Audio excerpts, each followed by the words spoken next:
They'll drop the bomb. Hello, how are you doing? Um, yeah, welcome to the Hockey Buzzcast. I don't. This is what I look like under here. So, I didn't think you wanted to see that. Yeah. Um, I also I have these glasses, or I have or I have these. Like those are my Roger Waters glasses. So these are my porn star glasses. So, Eklund, aka John Holmes. right, or something like that. So yeah, these I don't think work. So we're gonna not use this. We're gonna use these, and yeah, this is my as Mike put it, that thing you do glasses, which I love. I love that movie. Yes, that was Tom Hanks's directorial debut, and he wrote that song too. No. I thought so too. No, no, there was a band that actually had a couple hits. There was an alternative band called the Fountains of Wayne. I know them, yeah. And they were the ones who did the song. They were the ones who sang the song. I didn't know that. Yeah. Yeah, they, the actors in the movie obviously lip synced and didn't play the drums, and although I'm sure they had to play for some of the scenes, they had to, like the drummer, I think it was Tom Everett Scott was the actor. He had to, he obviously had to play the drums because you could see him playing the drums. But yeah, no, and he did. And to be fair, I mean, like anyone could learn to play that in a couple months. I mean, that song as a drum is really easy, but he did a good job with it. Yeah, it's a fun movie, and that was actually one of Charlize Theron's first movies. Was it? Yeah, she was. Remember, wow. She was the girlfriend, his girlfriend, but when they were in Erie, Pennsylvania. Yes. And then she met some hunky-looking dentist, and she went off and married that guy. That's right. While the guy went touring with the band. That was one of her first movies. She was like in her early 20s. I had no idea. Wow, that's interesting because it is one of my favorite movies, and it's a great movie for kids too. It's just a great movie in general. There's nothing, if you've never seen it, you can. There's nothing in that movie that you can't watch with your kids, and it's completely. And as being like having had a little rock star past of my own, it's fun. It's really fun because there is that moment when you first hear yourself on the radio that movie really nails, and there's no question, they're all they're running through the streets, and they're turning on every radio and stuff like that. I had that exact moment, and it's the coolest thing, and calling up everybody, all of your friends, and having them all turn the radio on, like circa 1996 or so, I guess. Yeah, that I had that exact moment, and that was really neat. That there's nothing like it when you've been a musician growing up all your life, and you hear. I remember, I'll never forget. It's like that was Fleetwood Mac, and now for this. And it was us, and I'm like, oh my gosh, nice. So cool. Yeah, no, it's nice when you have like you can have your own channel on Pandora, and it's the stuff that you right. When we have that, But look it up if you Google it, you'll figure it out. Yeah. Anyway, yeah. So it's very cool, and that movie really does nail that. We are waiting for Ty Anderson, who I thought would be the best person to tell me which glasses I should wear, because Ty is by far the hippest member of this here podcast. But he's the hippest because he's the youngest. No, he's also very hip. I think. I think so. At least that's my opinion. Hold on one second. Let me just send one more invite to Ty to maybe stir him from his slumber. Yeah, I'm texting him. Ty works late, so sometimes we get. He just texted. He just sent me a message. Just send him another invite. Another invite. Okay. This will be number 4, Ty. Number 4. Lucky number 4. Maybe we'll see what happens here. Right. At some point, if we can pull up the video later on in the show, a lot of people were commenting on the goal that Jack Eichel scored yesterday against Tampa Bay. It was sort of like he went through almost everybody. It was an impressive goal. And, people in Buffalo are very excited about Jack Eichel, and they should be, because I think he's going to be a really good player. Oh, he's going to be a great player. And, and now, all those people who said he would score all those people. I got myself a big one up now on the people who said that McDavid would score more goals than Eichel because of the injury. So I've got a good shot now. Yeah, Ty should be on in a minute. He's just having to restart. Yeah, I love that feeling. I have to restart myself every day. Yeah. Yeah. I know Yes, every I know day. the feeling. As you get older, yeah. Yep. I wish I could put more RAM in. That would be really good. Like I'm okay memory wise. My memory's still good, but I run very slowly. But my RAM so I think I actually need RAM is what I need. Well, I have to send out a congratulatory notice to the Toronto Maple Leafs because with the win of the Columbus Blue Jackets last night in LA, the 30th place team in the NHL is the Toronto Maple Leafs. Man. Has somebody created yet? Somebody must have created the Matthews random generator. It's going to be tough now because it's not just that 1-2. It's going to be those 4. Yeah, but still, you can do it. I'm sure somebody will as we get math closer. Is fun. It's only 12 games into the season, but yeah, but I want to do it. I want to start doing it now. I'll do a search when we get going. See what happened to McDavid. I wonder. The McDavid site. Yeah, I don't think they've updated it yet. McEichel. Yeah, we should get in touch with that guy. Yeah, he was good. McEichel. McEichel.com. Here it is. I want to see if he has anything in there for. I mean, he's got to be the one who's going to do it. I would think. So he's changed it. McEichel.com became talk.hockey, the social network for hockey fans. Hey, we just gave him some free advertising. Gave him a lot of free advertising. So he better create the Matthews Chikrin site. the Chickaroos. That doesn't roll off the tongue like McEichel. It wasn't like McEichel. No, it's like Mathurin or the math. Well, the funny thing is, you've got and everybody right now. There's a number of draft prognosticators who have come out, and pretty much the top 3 have been Matthews, Jacob Chikrin of the Sarnia Sting, and the third pick has been everybody from Puljujärvi, the Finnish kid, and Matthew Tkachuk, the son of Keith Tkachuk. Matthew Tkachuk. The thing is, it's Matthew Tkachuk. I found it. Sorry, NHLLotterySimulator.com. Yep. Okay. It's still there. It's still running it, and I can run the lottery now, and it's got the odds. I don't know if it's actually it's got the games played of Maple Leafs of 12 games played, 6 points. Sorry. Now are these odds right? The first place gets 20%, second is 13.5. Yes, that's right. All right, so we'll run the lottery today. Okay. I'll keep track.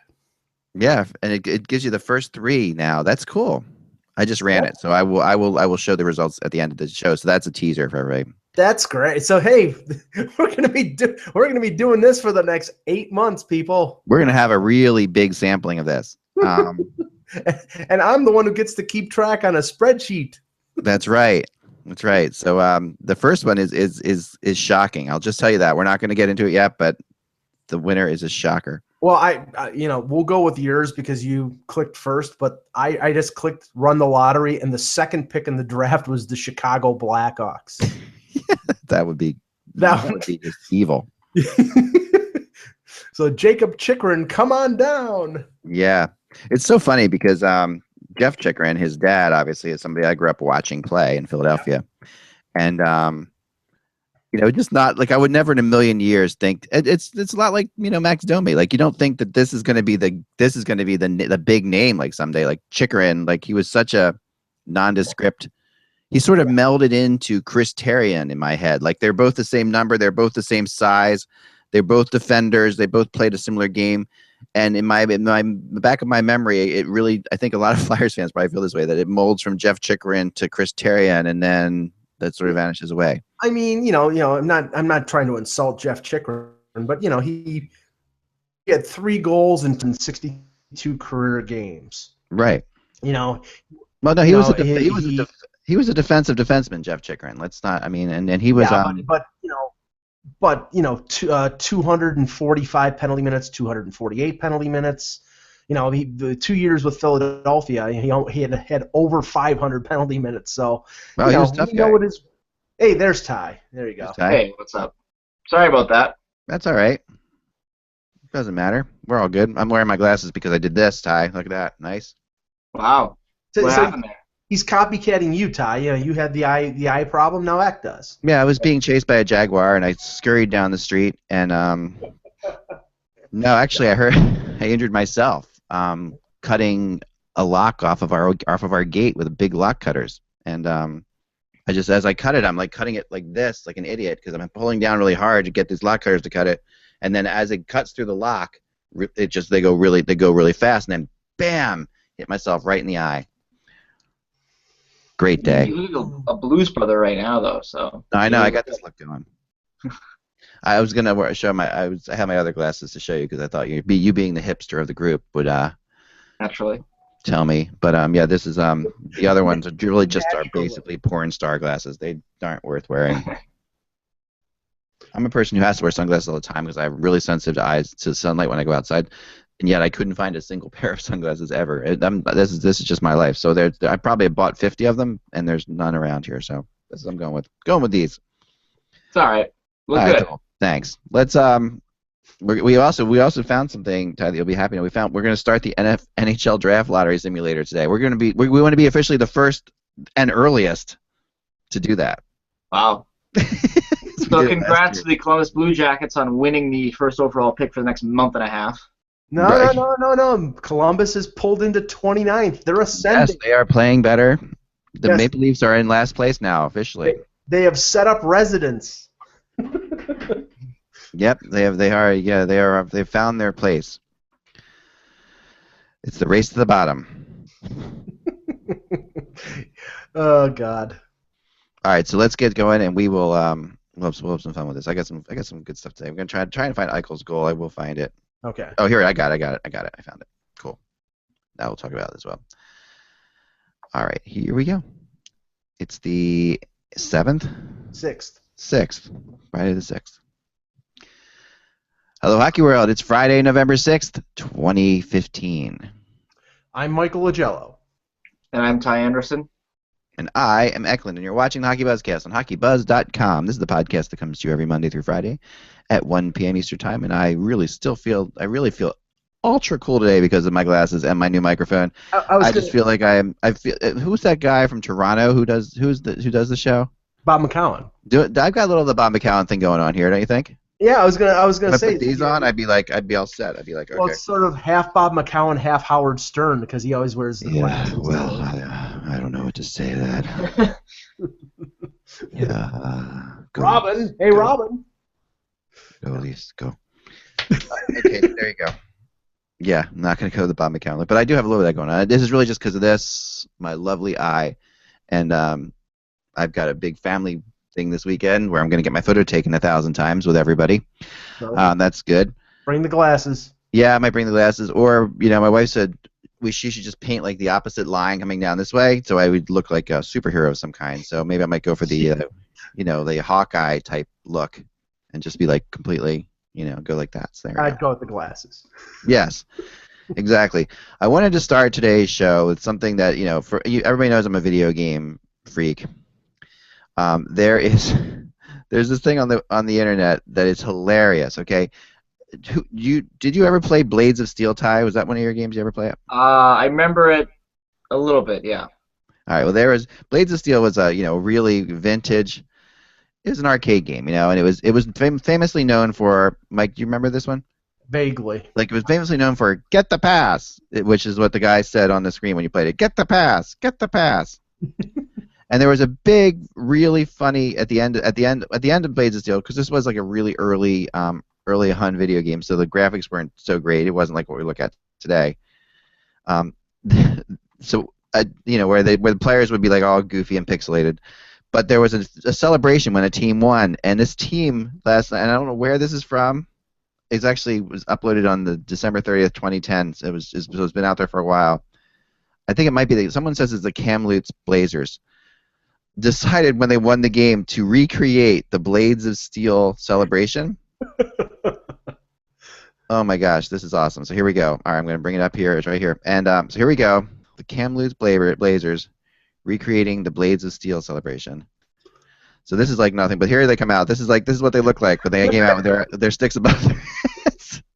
This is what they all did. All the players, they swarmed on the goalie with their sticks up like that. A couple of them would skate randomly away, backwards like this, go down in motion. It was just really, oh my gosh. I just have to, hats off. 5 years later.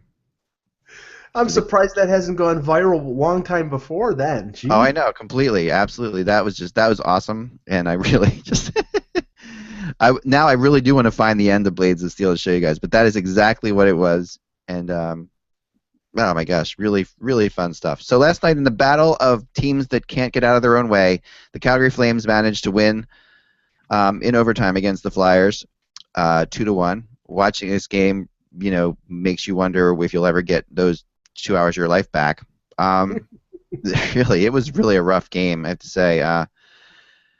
Michael Neuvirth again played out of his mind and kept the Flyers in it. And the crazy thing is the Flyers are, the worst team ever with a goalie controversy, I think, in the history of time. But they are now like a bad team with a goalie controversy. But but the Calgary Flames, they got the big extra point. The Flyers got the never better named loser point in this game. But yeah, this was these are just two teams that are just kind of baffling, and it's going to bring me to my blog today, which I'm going to talk about a little bit as far as trades go, because there's a little connection there. But I don't know if you guys saw any of this game at all, but my gosh, I of course watched too much of it. Well, I saw a little bit of it, and I have to comment on the fact that it's complete like night and day from what the Flames were last year. Yeah. I mean, I know that they won a number of one-goal games, but they seem to have a magic about them last year. Young players like Monahan and Goudreau, and the defense only got better this year with the addition of Dougie Hamilton, at least in theory. But they haven't played well, and the big problem, and we've mentioned this more than a few times, Zach, is their goaltending. I mean, I believe they're leading the league with 57 goals against. I mean, that's 7 more than Columbus, yeah. And then it's probably another 10 above. No, they are by far the worst. And that last night I saw the return of Kari Ramo. Yeah, and he was back since the injury to Hiller, but they don't seem to have a go-to guy right now. They've tried Ordio. They were going with Hiller until Hiller got hurt. Now they're back to Ramo again, and it's the old adage: when you have more than one goaltender, you have none. And they right now don't have any, and I don't know where they're going to get one. They're going to have to hope that one of those three guys steps up. Oh yeah, at this point, I mean, and it's not just the goaltending. I mean, it really isn't. It's not just the goaltending, but the goaltending. This is a team that some people listed as like one of the best defensive teams in the league, right? I mean, the Dougie Hamilton thing has been horrible for them, Ty. I mean, so far, I mean, for what it's worth, Dougie Hamilton has not found his spot at all. Yeah, exactly. And you thought, okay, this is more than just not playing next to Zdeno Chara. Right. This is a guy that looks lost. He's looked lost a lot of his games. I don't know if he's trying too much. Yeah. Or trying to do too much, rather. But I mean, this is we say what you will about plus minus. He's a minus 11. That's almost 700th in the NHL right now among players. Right. I mean that's not good no matter how you slice it. I don't care if you like plus minus or not, really. He's been on the ice for a lot of goals against.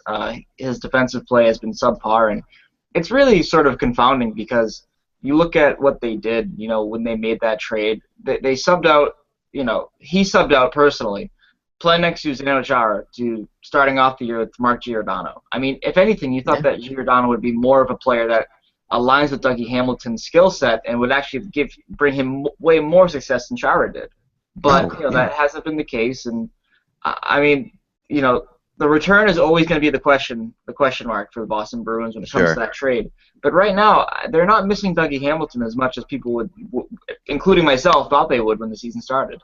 Well, I've already heard, names of those in that return of those 3 draft picks they had in a row of coming up, and wrote a little bit about this past week of Cam Fowler being possibly on the move and Boston being connected to them, and the Anaheim Ducks wanting to move for a defenseman. Now, Boston really doesn't have the defenseman that they're looking for. But that yeah, I mean, this is those picks.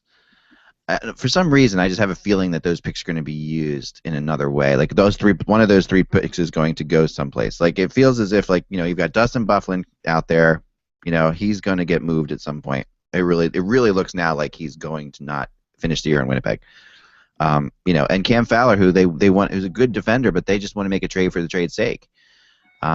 Which is honestly, never the case, but is almost being openly admitted by Anaheim that they need to make a change. So, I mean, the Bruins are definitely out shopping for a defenseman.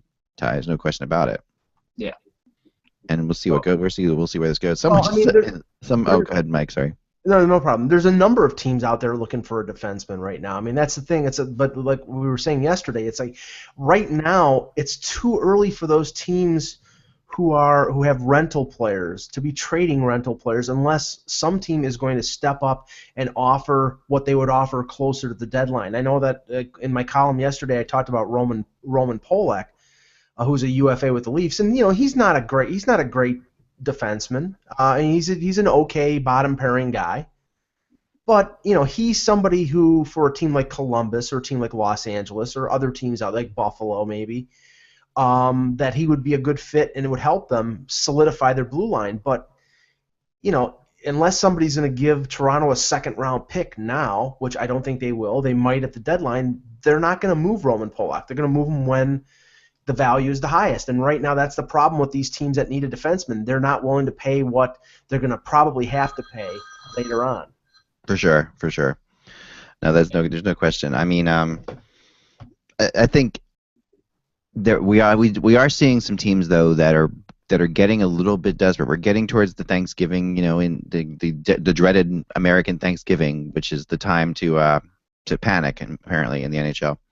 And yeah, I mean, we're seeing some teams that are looking.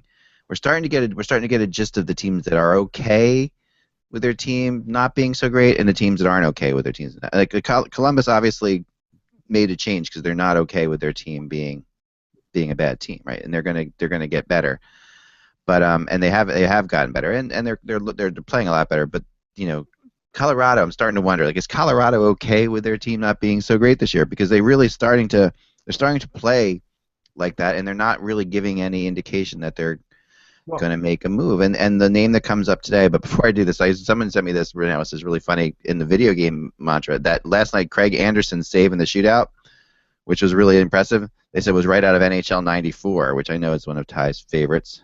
So here we go. Check this out. This is definitely an NHL 94 save, or 96, somewhere around there, when the goalies did this. But this is like this is Craig Anderson. Oh yeah. That's a total video game save. That's a Tim Thomas save. Yeah, but that's a great. I mean, I love it. That's a complete video game save. Actually, I was watching that game. when the shootout was going on, and the play-by-play guy mentioned the name of Johnny Bauer, because Johnny Bauer was always a guy who would use the poke check, and he didn't poke check there. He put his stick out and knocked the puck off of his stick. So yeah, no, I have definitely, in my uncoordinatedness, made this save before. This is the save that I would make on a breakaway. I made a save like this off of our friend Dustin Leeds in a tournament a few years ago. That was like a writer's, like a charity game that I played. But yeah, I made the same kind of save where I basically stacking the pads and sliding the other direction. This is it's a good move because he obviously he got caught a little bit out of position. He went to poke check and Ladd made an extra move, so he got it. He got him. But going back to Colorado, yeah. And I know and I'll let you mention who you mentioned in the blog today, but in watching some of that game, you notice pretty clearly the lack of depth that is on that team up front after McKinnon, after Duchesne. You've got Iginla, you've got Alex Tanguay. There's not the depth that was there when they had O'Reilly there. They had enough offensive firepower to fill up two lines. It's you have a bunch of guys like Ben Street and McLeod, and it's not a deep lineup, and they're trying to play, I think, more wide open offensive game, and they don't have the offensive weapons to do it. So it's something either has to change in terms of them playing more defensive minded, or they're going to have to go out and get some talent because I don't think there's enough there for them to succeed. And you look at their lines, right? You know, like last week they bumped, or earlier this week I think, they bumped Soderberg up to the second line and they moved Matt Duchene to the wing. Right. And all of a sudden their third line was absolute garbage. I mean, it looked like a fourth line, really, in terms of what the skill level you had on there.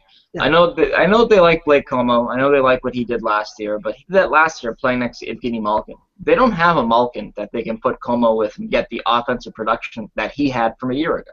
Right. And I just think like Mike said, you look at this team, they don't have depth. I mean, if they move one guy from the third line up to the second line, like they did with Soderberg, that third line becomes very fourth line-esque, and they have two fourth lines and two second lines, really, when you think about it. So they don't have the firepower to keep up in that division. That's the best division in hockey. I mean, at one point last week, the Winnipeg Jets were 7-3, and they were in 5th place, which makes absolutely no sense in the world. So you got to be better than this, and they just don't have the weapons right now. Well, the whole point of the Soderberg acquisition was to have him, because he played third line center and played it well in Boston, and I think he's making something like $4.5 million with Colorado.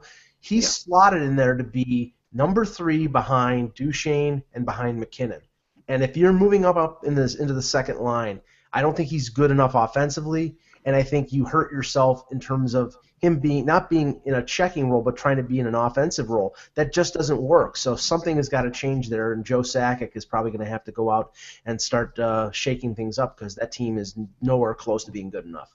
Yeah, no, and you know, I think that the name I put today, which is the name that I'm hearing now, is Jerome Iginla. You know, like and now Iginla has still a year left after this year at 5.2, I believe.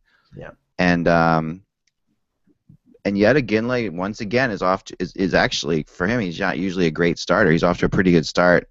He's one of these guys who brings a lot of experience. You know, everybody in the back of their minds would like to see Iginla get a shot at winning a Stanley Cup. You know, he's one of these players who, you know, you really think deserves a shot at winning a cup. Did he win a cup? Am I wrong? No, because he's got so close to winning cups with teams that he's been on. That's why I always get confused. He was in the final with Calgary in 2004. He was on Pittsburgh when they lost to the Bruins, and he was on the Bruins, right, when they lost to the Hawks. No, he was in the Penguins that year. Right. Okay, one more year. The following season, he was in the Bruins, and they lost in the second round to Montreal. Right.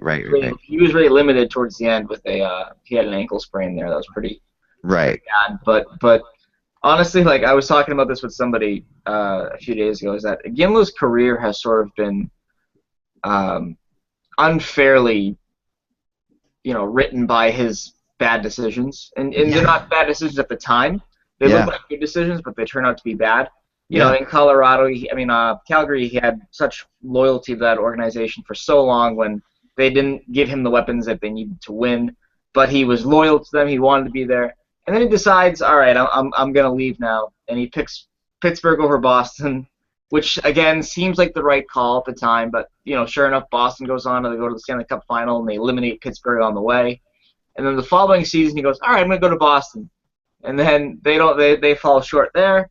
The next season, he goes to the upstart team in Colorado. Everyone thinks this is a great move, Colorado. I mean, they're a young team. He's going to do well there. And sure enough, they've been absolute garbage for 2 seasons now. So it's very weird that he's had such a career, you know, defined by these bad decisions. Nice guy, like such a great guy, you know, who wants to make good decisions, like, you know, and the whole Pittsburgh-Boston thing was crazy when that was going down, and you know, he ends up, everybody thinks he's going to go one place, he ends up in the other place, and ends up not winning a cup as a result of that. Yeah, and that was just absolutely nuts at the time.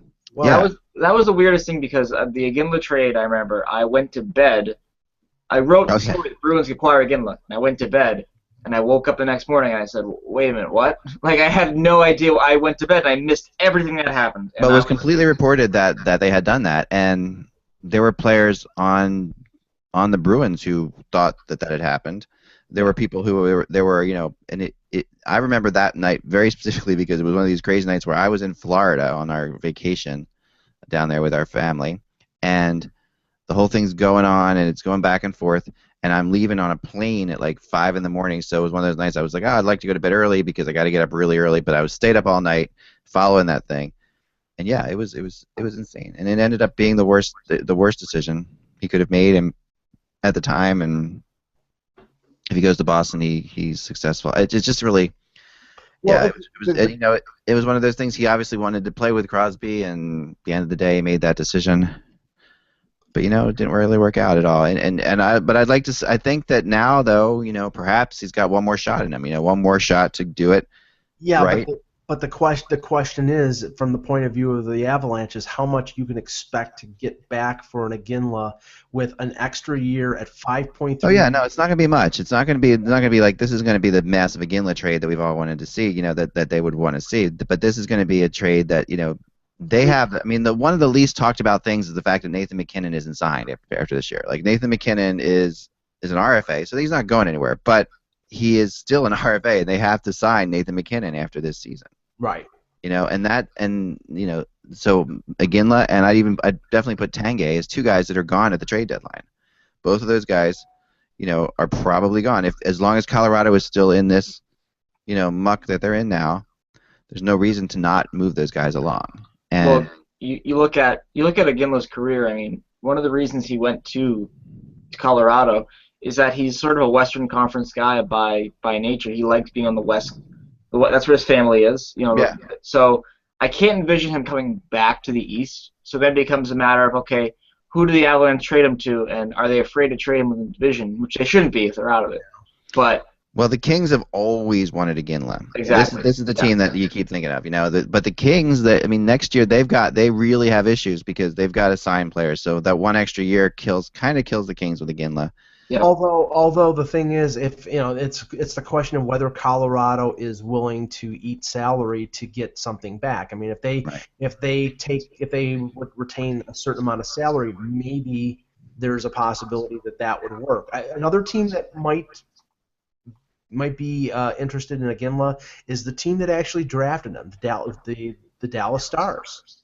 Yeah, I thought about that too. Yeah, that sort of fits because look at all the moves that they made during the summer, bringing in Oduya, bringing in Patrick Sharp, bringing in Niemi, a lot of Stanley Cup winning experience, and by them bringing in Iginla doesn't have Stanley Cup winning experience, but he's got great career credentials. I mean, it would make sense for Dallas to be interested in a guy like him or a guy like Shane Doan from Arizona if he decides to move on before the deadline.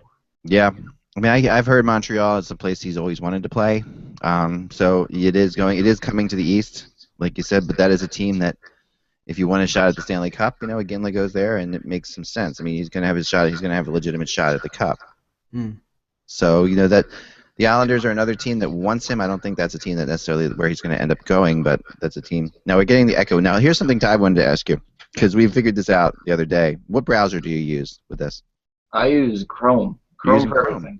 Interesting. We're all using Chrome because we found that we thought that was the issue because Mike was using Safari. Are you using Chrome or Safari today, Mike? I'm using Chrome. Interesting. We thought when we were all on Chrome we were okay, so that's good. Anyway, I forget about that. Forget that whole thing. Oh, I had to show you this too. This is kind of gruesome, but we now know why Vinny Lecavalier wasn't in the lineup for the Flyers because he's trying to kill them. Look at it. I mean, did you see this play last night? He goes. This is him trying to swat the puck out of the air and nearly taking off Braden Schen's head. Just like, put him back in the lineup, and this is what happens. It's just this year cannot get any crazier for Vinny Lecavalier. Yeah, that's not as gruesome as my Tuesday. I was telling Mike this. We were talking. Chris Kelly's broken femur is the worst injury I've ever seen in real life. Really? The second he went down, I turned to the writers next to me and I said, "That's a broken leg," because you saw his leg just flailing.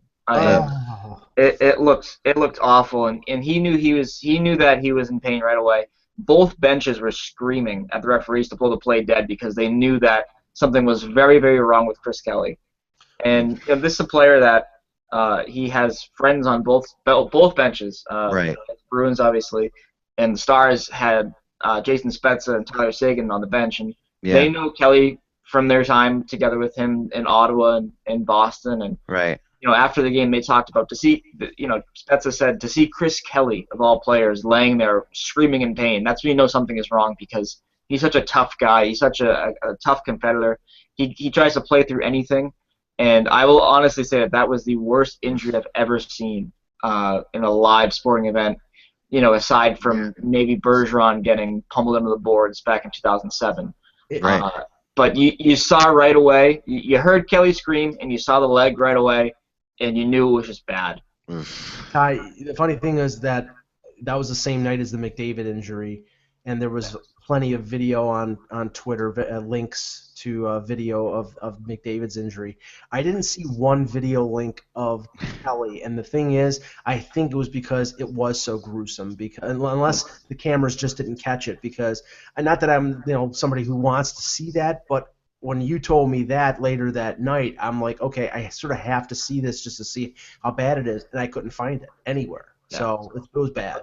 A lot of the people that make a lot of people that make the GIFs and the videos, things of that nature, a lot of them opted not to make it of that because it was just too ugly to look at. Mm-hmm. And it's a weird play too because he doesn't necessarily crash into the boards or anything like that. It just looks like he hits a rut on the ice and his leg just explodes. I mean, it's very hard to see exactly what happened there, but there was no contact really, and it just looked like it was a warm day. The ice at the Garden is always pretty bad, and it just looked like he hit a rut or something, and his leg just exploded. I mean, the femur is the largest bone in your body. It's the hardest to break. So for that to happen, I mean, it's the weirdest thing in the world, but it just looks horrible. Yeah. Oh, yeah. Oh, my gosh. It's got a long recovery. Obviously, he's out for the season, and they bring up Talbot. I mean, has there been any indication? I mean, I know that he's probably had surgery.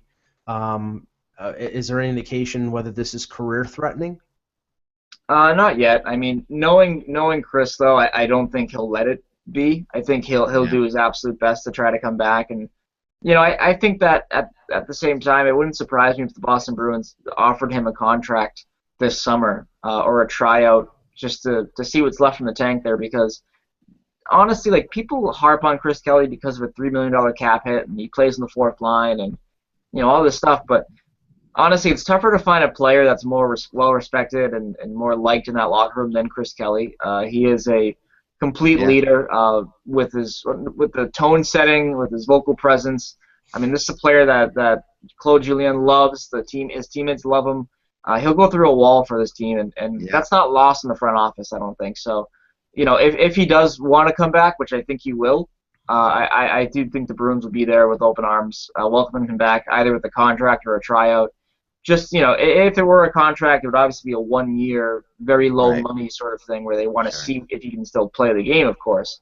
But, he underwent surgery on Wednesday, 6 to 8 month recovery. So you're looking at May as like the best case scenario, which the Bruins would have to be still be playing by then, first of all. Right. So he looks done for the year, and it's a contract year, of course. So, but knowing him, I mean, this is gonna take a while. He's gonna have to basically relearn how to walk when you have a broken femur. It takes a lot out of you. I've known people that have broken femurs, and a lot of the time, what they do is they put a titanium rod into your leg so that you can, walk again. But it's gonna take a long time for him to get that mobility and get the stamina and everything back in him. So I don't think he wants it to be career threatening, but at the same time, I mean, he is 35 years old now, so he's going to work his best, but I just don't know. It's such a hard injury to sort of make an accurate assumption or, Well, it's definitely career-threatening, I mean, there's no question it's career-threatening. But like you said, whether he'll let it be career-ending or not is you would think is unlikely because he's gonna, if nothing else, be more motivated to come back. Because that is the kind of player he is. I mean, I've been covering. I mean, I remember covering him in the Ottawa run, and he was just awesome. Back when that was a long time ago, of course, but that was during the Ottawa Anaheim series. Just really quite the player. Yeah. And definitely feel bad for him. Well, another player who was on that Ottawa team, I believe in 2007, just got signed a couple. Yes, I was going to bring this up too. Yes, Martin Havlat has signed a 1-year deal with the St. Louis Blues, and will be hurt. Let's say, when will he get hurt? No, sorry. Just Havlat's such an anomaly. He signed at 12:01 and at 12:03 he was injured. Right, he pulled his groin. I mean, he's definitely don't have too sharp of a pen around him. That's all I can say. Well, it's amazing how how much St. Louis has, been affected by how they haven't been affected by the number of injuries that they've had. I mean, they've lost Schwartz, Stastny, Berglund going into the season, Shattenkirk for all but 3 games, and then in the game against Chicago, Steve Bott was hurt, and there isn't any word yet on the severity of that injury, but you would think if they had signed Havlat off of the PTO that was probably going to be something significant. So, but they continue to to chug along. They beat Chicago on Thursday or on Wednesday, and they're near the top of the Central Division. It's impressive. They are definitely a team playing for today. Like when you look at who they've got in their lineup now, they're definitely they're 1-year contracts all over the place. There's guys that made it because of tryouts all over the place. They're definitely a team playing for today, which is good. I mean, they should be, because this is a team that has a shot now. Right now, they have a legitimate shot, and and there's no question that they don't want to let anything slide here. They have Havlat. He's got all kinds of talent. We know this, right? He's crazy fast. He's but it's so funny because it feels like forever ago. Like, he was on the Blackhawks before the Blackhawks were good, and that was the second team after the Senators. And I remember when the Blackhawks got Havlat, it was such a big deal, and yet he barely played any games for them because he was always hurt. So we'll see. Yeah, you remember his sort of the big thing that he was involved in was that series with the Red Wings when he got absolutely leveled by I believe it was Nicholas Kronwall coming along the boards in front of the bench. I mean, and that changed the complexion of that series because Havlat was scoring goals. I believe he was 9. And just a brutal hit by Kronwall. Yeah, I remember that. But I mean, you look at this Blues team. This is a weird team, and this is a weird grouping now, where you have a lot of older players that have either come in on tryouts and won jobs, or they're old New Jersey Devils connections, and you wonder, that's where the Brodeur effect is factoring in there, because they have Gomez, they have Havlat, they brought in Zubris on a tryout as well, along with Havlat when they did that. And they also have Scotty Upshaw on the team, and it's a weird sort of island of misfit toys that are 9-3-1.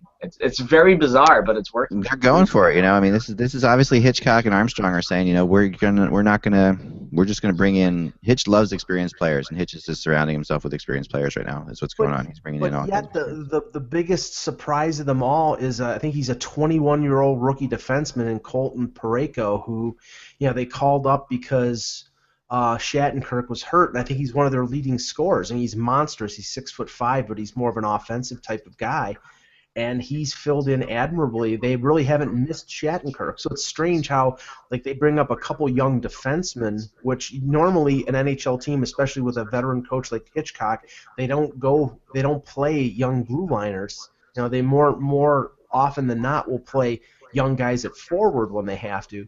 But this team has got 2 young blue liners, and they're playing all these sort of decrepit old guys at forward. Yeah, and they brought back the ghost of Magnus Payarvi. Who remembers this guy, right?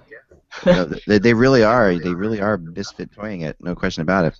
Here's the last highlight I want to show you today. This is definitely worth watching. This is this was the Jack Eichel from last night. This goal was just absolutely phenomenal. This is a Lindros goal. I'll tell you, that's what this looked like to me when I saw it. I'm like, I've seen this goal from Lindros where he sweeps around this way and then cuts back and scores. I mean, this is a beautiful goal. I mean, this kid is crazy good. I mean, honestly, between McDavid and him, there's no question that we have two of the best players enter the league in a very, very long time. Yeah, but this is a rookie class it's deeper than just those guys. I mean, it is deeper than just those guys, but these guys are. They are superstars, and that's just there's a lot of stars in this draft too. Like Max Domi's a star, Dylan Larkin's a star for sure, but these two are definitely superstars. I mean, they're making superstar plays at 18, and 19. It's just crazy. That's just wait till we have Hannafin contributing, on a regular basis. Oh yeah. No, there's so many. I mean, there are so many good players, and there's players who are just. I mean, like I talked about before, we're watching Travis Konecny, who's not even, he's in the bottom. This kid was just crazy good. I mean, he looked better than everybody on the ice, and in a preseason game, with a lot of NHL players out there.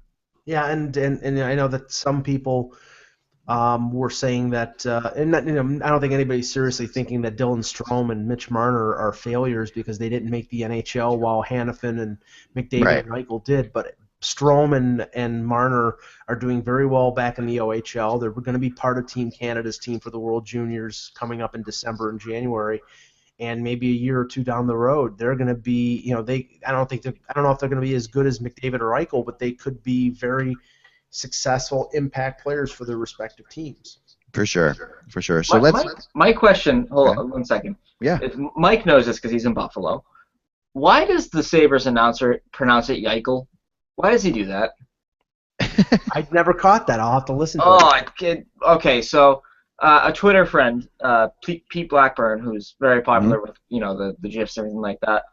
He noticed this last night, and I've noticed this too, but I've never put it together as Yeichel, but I've always thought, man, that guy says Eichel really weird. So next time you see a Sabres game on TV, listen to him pronounce it Yeichel, and it's gonna drive you insane because you're never gonna unhear it. The only thing I can make it because I know that Rick Jeanneret was doing the game yesterday, and Rick Jeanneret has come back from throat cancer, and his pronunciation was affected a bit by coming back. It's like I give him all the credit in the world. I was raised listening to Rick Jeanneret, and I love his play-by-play. He's very emotional. Yeah, Mayday. Yeah, and that may be the case. So I'll listen to it and get back to you on that one. Or bubble hockey. Rick Jeanneret's best known as bubble hockey. And now overtime is next. Come on, bubble hockey. Rick Jeanneret's the voice of bubble hockey. I beat you. Yeah, he was lucky. All right, so we got one. I got one card today for everybody because we talked about this players. This is a dad of a player that we talked about. Okay. So it's from my magic box of cards here. Is this Jeff Chikrin? Winnipeg Jet.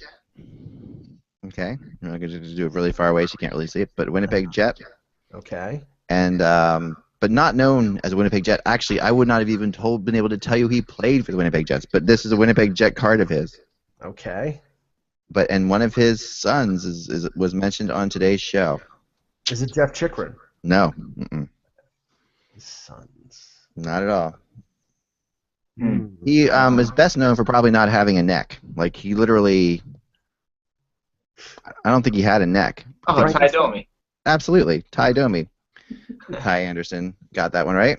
Here it is. Mr. Ty Domi has a Winnipeg Jet though. That's like Yep. That was before that. He was drafted by Toronto, traded to Winnipeg, and then traded back to Toronto, which is bizarre. Yeah. And Ty has a new autobiography coming out. That he's promoting heavily in the Toronto area. He had a stop in New York too, right? Oh yeah. Yes. Big time stop in New York. That's when he unofficially was named heavyweight champion after being Bob Probert in a couple. No, he was that's how I will always think of him as a Ranger. I mean, he made me miserable for many years as a Ranger. Yeah. So we're going to run the draft lottery simulator just because we figure no one else is doing it. Where else you're going to see it because it's way too early to do it. So that's why we're doing it. Okay, wait a second. Hold on 1 second. All the wrong reasons. We got to do it the right way here. You got it? Okay. Ready? Yep. This is the first draft simulator of this season, and the winner is the Toronto Maple Leafs. With the Anaheim Ducks getting the 3rd pick in the draft at this point. A little scary. Austin Matthews heads north. Austin Matthews heads north. But here, and you've got Calgary, and in this draft, like you said, you did one where Chicago got the 2nd pick. Yep. Chicago gets the 14th pick. This is how different this lottery can be. Well, Chicago. I mean, I think they have like a 2% chance or something like that. It being the last of the. Yeah, 1%. 1%. So they had 100 to 1 chance of getting one of the top 3 picks, and they got it, and that's. That could very easily happen. Can't we just rig this? I mean, why can't we just put Austin Matthews in Phoenix? I mean, we just need to do this. I mean, the NHL really needs to think about this. They have to check their morals and scruples at the door and just do it. I was, I mean, of course, and this wasn't an original thought from last year because a lot of people were saying it. They wouldn't say it publicly, but they were saying, come on, the NHL, the last place the NHL wants Connor McDavid to end up is Edmonton. We know after last year that it's not rigged, okay? Because it's not rigged. Because if it was rigged, there's no way Edmonton would have gotten him, and they did. God help us if it happens again. You know, like if because of McDavid not playing, I mean, at what point do we put the rule into place that I've been suggesting, that you can't get the first overall pick more than once in every 3 or 4 years? Like there has to be some way that you can't get the first overall pick. But even if they did, even if they passed that rule at the Board of Governors, they couldn't implement it until the start. Oh, I know. No, it's not. I know, but at some point we have to say we're going to continue to give Edmonton these players until we pass this. Maybe Matthews is lost. Maybe he's already an Oiler. Maybe 34 Austin Matthews jerseys are already for sale. I don't know. But at some point, this has to change. This is a silly thing because we are really destroying a lot of potential here, you know, from a marketing perspective. I mean, think about how popular Nugent Hopkins would be if he wasn't an Oiler. You know, if he was the #1 center of some rebuilding team, right? He would be one of the, I would honestly say, one of the top 25 players in this league in terms of popularity. Oh, yeah, no question. People would associate him with that team. The problem is that he's on Edmonton. So you're like, oh yeah, they have Hall, Eberle, Yakupov, Nugent Hopkins. He's like number 4 on the list behind all these guys. On his own team, right? And yet you're right. If he was in Columbus, or if he had, you know, ended up in Phoenix or wherever, you know, he would be a totally different ball of wax. I completely agree. I just think that we need this. We can't have another. I mean, and the crazy thing is, like now, that's immediately the second after McDavid got hurt last night, people were tweeting out, "Well, welcome to Edmonton, Austin Matthews." Like that's like it's just not going to happen. It cannot happen. Never say cannot. Never say cannot.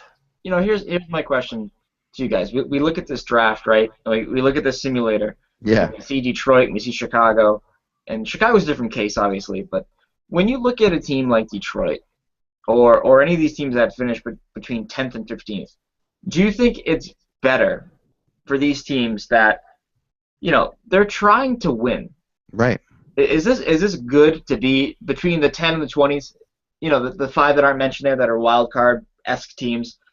Is it better to be in the middle, or should you go all in on a rebuild, or all in for a Stanley Cup? No, I am completely of them. I know Mike and I completely disagree on this topic, but I am not a big believer in losing ever, and because I honestly feel like it permeates the room, and it's an attitude that never leaves. Like you can, and I think that's what you've seen in Edmonton over the years, is the fact that they get all these great players, but these players are still playing year after year after year on a losing franchise, and it just after a while. Well, I mean Edmonton in the second half of last year didn't try to lose. They didn't try to tank. No, they didn't try to lose at all. And you know what happened last year in Buffalo?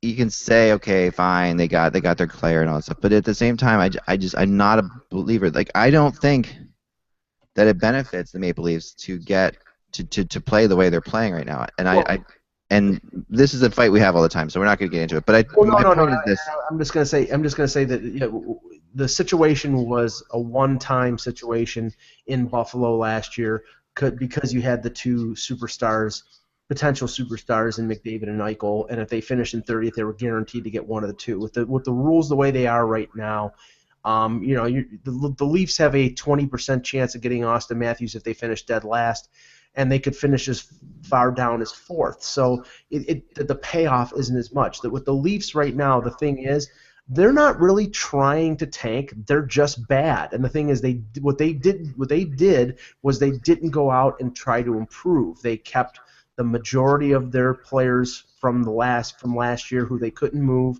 They brought in a bunch of roster fillers. They're saying, okay, this is a year of transition. We're going to find out what we can find out and go from there. And if they finish dead last, then they finish dead last. And I think that's what, you know, they're approaching this in a methodical way. And right now, I've referred to this season for Toronto as an 82-game training camp, and that's what it is. I mean, I think, Ty, what you're saying is, I mean, this is the thing. I mean, like, the Leaf fans have been wanting their team to lose since 2009. Like, since Tavares, I mean, we've been looking every year has been like, okay, since Tavares, we're going to get him. Since Stamkos. All right, so even go back a year before that, right? 2 years before that.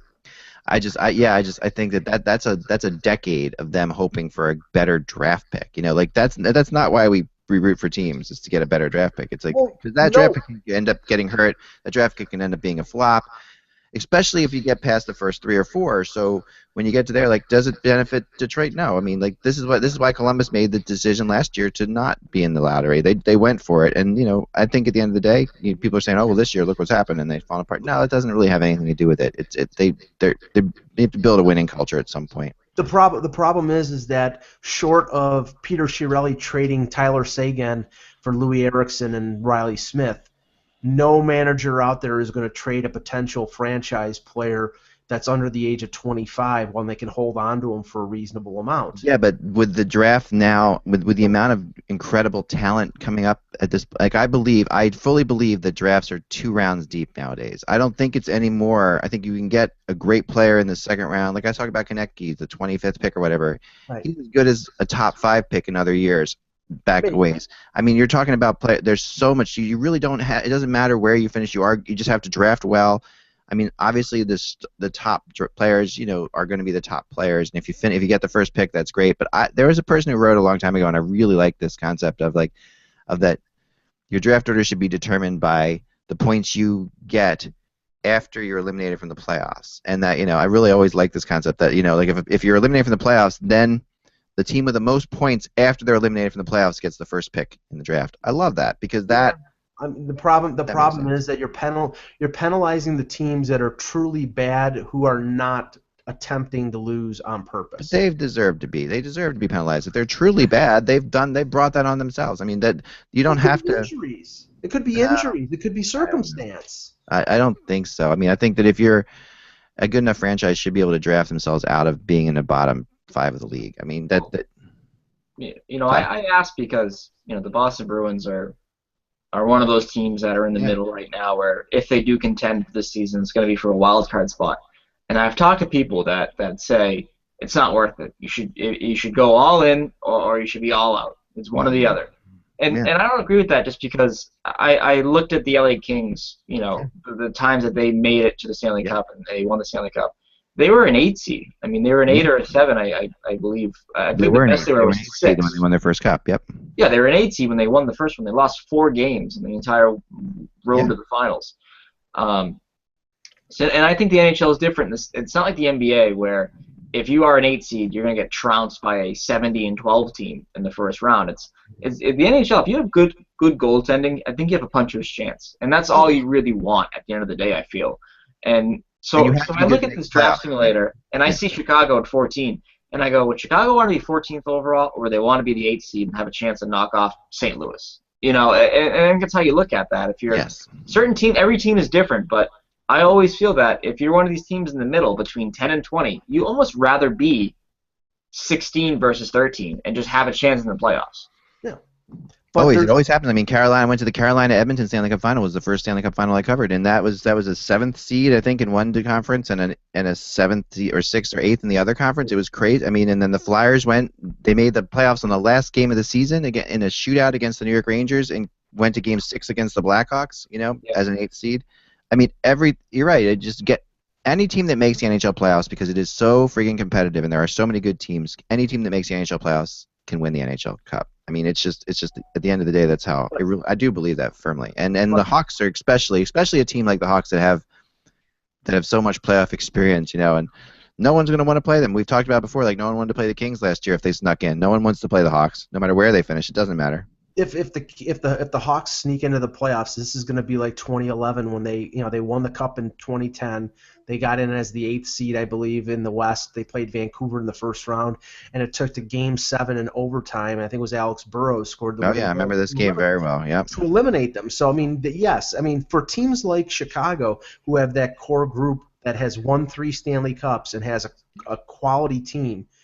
And has a lot of weapons. They're trying to make the playoffs. The Bruins are very much like that because the Bruins have the same thing. They've got histories of playing, so they've got histories of winning in the playoffs. But for teams like Toronto and Arizona and Edmonton who have missed the playoffs for a number of years, right now it's more beneficial for them to try your hardest and probably get as high a pick as you can in the draft and add another piece, and then maybe next year with what they have, they can build a team that can get into the playoffs and do the same thing that the Blackhawks are doing now.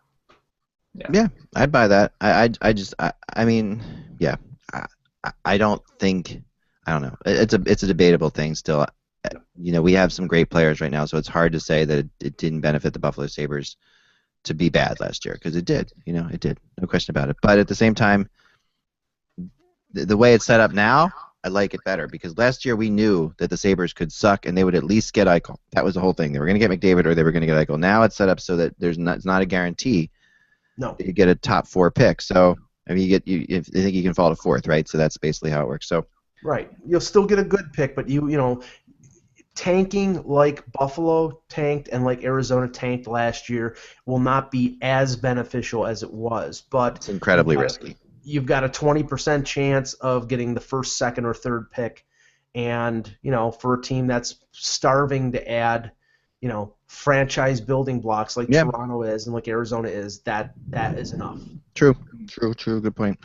That's all the time we have for today, guys. Have a great weekend, and remember, without the buzz, it is just hockey. Enjoy the games. Talk to you soon.